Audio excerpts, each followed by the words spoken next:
Rusia meningkatkan peran angkatan udaranya untuk melakukan serangan di Ukraina dengan mengerahkan jet tempur Sukhoi Su-35. Jet ini dapat menindas pertahanan Ukraina baik di darat maupun di udara. Rusia menggunakan angkatan udaranya dalam skala terbatas ketika awal-awal invasi diluncurkan. Mereka lebih menitik beratkan invasi ini pada kekuatan tank dan unit artileri untuk mendobrak pertahanan Ukraina. Namun, kini situasinya telah berubah dalam beberapa hari terakhir. Pasalnya, Rusia telah meningkatkan peran angkatan udaranya untuk melakukan serangan di Ukraina. Jet tempur Sukhoi Su-35 dikerahkan untuk menetralisir ancaman terhadap aset-aset militer Rusia di medan laga.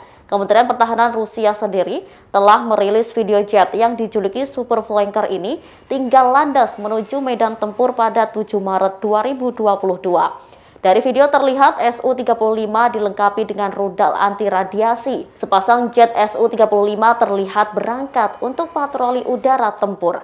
Salah satunya dilengkapi dengan 2 rudal KH-31P serta rudal udara ke udara R-77 dan R-73. Kemudian rekaman menunjukkan Su-35S terbang kembali ke pangkalan dengan hanya 1 KH-31PM yang terpasang padanya. Diketahui senjata ini dirancang untuk menghancurkan radar sistem pertahanan udara jarak menengah dan jauh. Selain itu untuk menghabisi radar kontrol operasi udara maupun radar peringatan dini. Sistem pelacak yang dimiliki rudal ini mampu mencari dalam berbagai mode termasuk pencarian otomatis dan kontrol eksternal.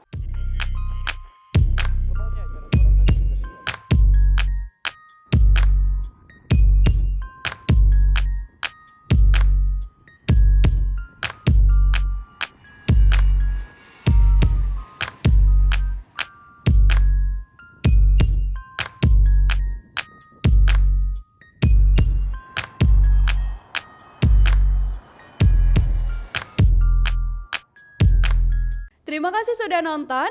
Jangan lupa like, subscribe, dan share ya.